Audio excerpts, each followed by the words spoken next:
in a little bit of a rut right now. A couple of unfortunate bounces for him.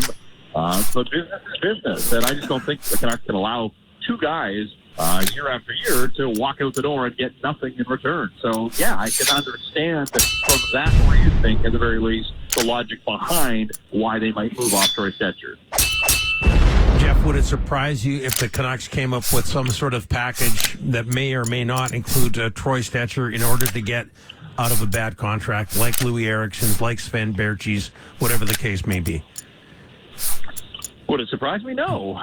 Again, I mean, these are the things that are handcuffing the Vancouver Canucks, and we've heard, that if in fact the Wayne Simmons deal is off, it may be because they are, strapped to every dollar available to them.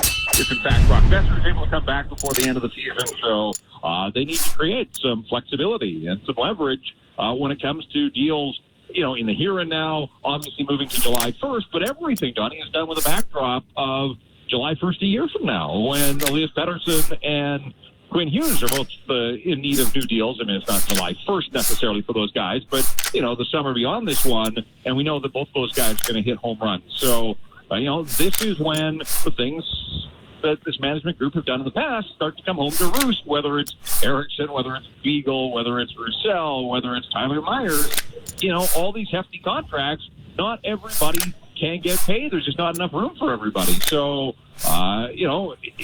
without knowing the specifics of any kind of deal, if they're able to create some cap space and some cap flexibility, I think it is something that they have to look long and hard at. Well, I mean, let's get to the nuts and bolts. And by the way, we're running this poll question, Jeff, whether or not Canuck fans would approve of the Canucks giving up a futures package to get rid of a bad contract. It's running at 50-50 right now, which is, a pretty good poll question, I must say. Here's the thing, though. If you're going to get rid of Stecher and a contract, you are not going to get back a player of similar contract/value as Stecher.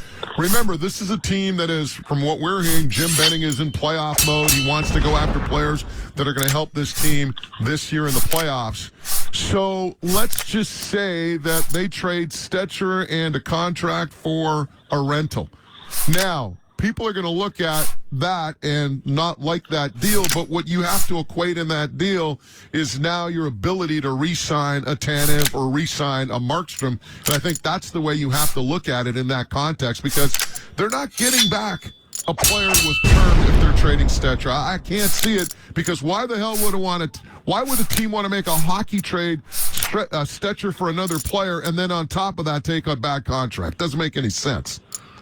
Yeah, and I don't know who the trading partners are. I mean, I thought it was fascinating yesterday when, the Canucks were sort of linked to the Leafs and Tyson Barrie. And, if you're the Leafs, they may not be able to re-sign Barrie. He's on an expiring contract. If they can get something now for him, then I could understand that. Keep in mind that Dave Hackstall, who was the coach at the University of North Dakota, is on the Toronto Maple Leafs coaching staff. So, there are some connections there when you think of Troy Stecher.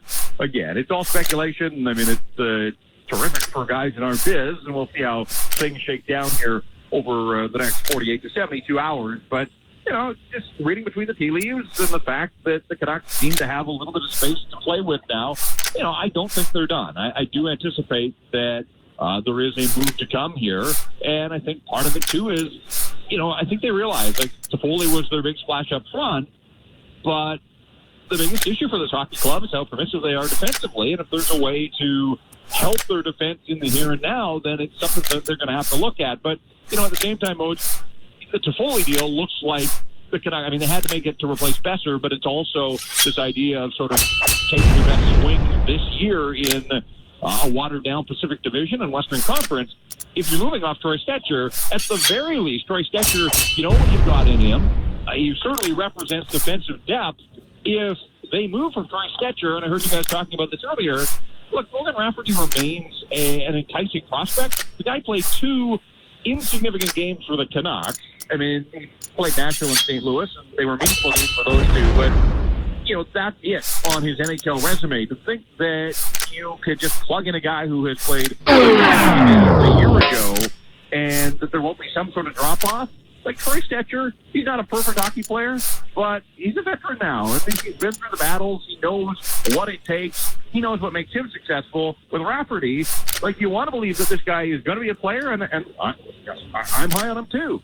But until you plug it in games that matter down the stretch here, like, that's a roll of the dice for a Canuck team that just can't afford to take many chances in terms of the number of games left and the number of points that are available to them if, in fact, they're going to be a playoff team. I totally agree with you on that one. And the point that I'll make there is that Jim Benning, from what we're hearing, he is thinking playoffs. I don't see Brogan Rafferty being part of this Canuck team in the postseason. Jeff, let me ask you this. You see this team night in and night out. From your perspective, what is its biggest need? They got to tighten up defensively, and whether that's the personnel or whether that's getting back to the system, just way too many nights that they have leaned on their goaltenders. People know that. But even the other night against Minnesota, a 3-2 lead with 5 to go, like, you've got to lock it down. And you say, it was a bad bounce, but, tighten up. Don't give the Minnesota Wild the opportunity late in a game like that to get the equalizer. And we've seen that. It hasn't happened a lot lately, but remember earlier in the season, there were some issues with the Canucks squandering leads, and every point matters, and they're finding that out as they go along here right now. So, again, they've made the Toffoli move. I think if there's another shoot and drop here, it's probably looking at a way to bring in another veteran defenseman that would play ahead of Jordy Van, would play ahead of Oscar Fantenberg. Fantenberg is cleared to play. He's out of practice this morning, but it's based on the line combinations and line rushes. Looks like status quo. So I would imagine that means that Jordy Van stays in the lineup tomorrow night, paired with Tyler Myers to face the Boston Bruins. Talking with Jeff Patterson, brought to you by Regal Grooming Lounge, Canucks and Bruins tomorrow at Rogers Arena. Jeff, do you expect any answer to the Matt Grzelcyk hit on Elias Pettersson? I do. I don't know what it's going to look like. And again, the Canucks can't get goofy about it, because if they get into penalty problems, the Bruins will absolutely annihilate them. I know this doesn't play well in Vancouver, but the Boston Bruins are the best team in the National Hockey League, at least according to the standings. They're atop the NHL standings, regardless of what happens in Calgary tonight. And the Canucks get a little bit of a break there, that the Bruins play the Flames tonight and then have to make their way. So it'll be back-to-back of 3 and 4. But the Bruins, they just check every box. And for my eyes, in terms of opponents the Canucks have faced that I have seen, that game in Boston when the Bruins shut the Canucks out 4-0, just a complete solid team effort from the Boston Bruins. There aren't many weaknesses there. Obviously, Tampa beat the Canucks 9-2. Looked pretty good doing it that night as well. But, this is a mean piece of business. This Boston Bruins team that won the Cup here in 2011, everybody knows that. Back to the Cup twice since then, and leading the National Hockey League as things stand right here, right now. So another opportunity for them to get on a deep playoff run and see if they can get back to the Stanley Cup final and get it right this time after losing in 7 to the St. Louis Blues last year. So the Canucks are going to have their work cut out for them and their hands full tomorrow. But it's always fun when the Boston Bruins are in town. And I don't know, again, what kind of pushback you're going to see. But I think when you recall Travis Green's comments after the fact that Elias Pettersson, he didn't do much that night. Missed the game in Minnesota, wasn't terribly effective. The next game after that home game against Calgary, there were implications from that late hit. It should have been penalized. The referees missed it. But, I expect that you will see some sort of response from the Vancouver Canucks. I hope, and I'm pretty sure that it won't get to the levels of 20 years ago today in this building, Canucks and Bruins. Yes, well, I was just going to ask you this or that. I can't remember what stage you were at with your career, where you were at the time, but what are your memories of 20 years ago today? Bruins, Canucks, McSorley, Brashear. I was hosting Canucks postgame that night on NW, and, things happen in these games where, you got to formulate opinions quickly. I mean, that's the job. During the postgame show that night, you just couldn't believe what you had seen, and all these years later, sitting up in the press box, looking down, obviously McSorley and Brashear had their battles that night, and McSorley came out on the short end and felt there was a score to settle.